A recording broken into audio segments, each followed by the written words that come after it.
மன்னன் மாளிகையில் வாழும் மஞ்சள் வெயில் ஆடை கட்டி வந்ததென்ன மெல்ல கண்ணன் நீதான் என்று நீரா வந்தாள் என்று காதல் கதை ஜாடைகளில் சொல்ல மாலை கண்மயங்கும் வேளை மங்கை நதி மங்கை நதி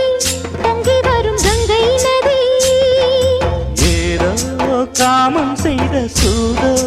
அச்சம் விட அவன் ஒரு பானம் விட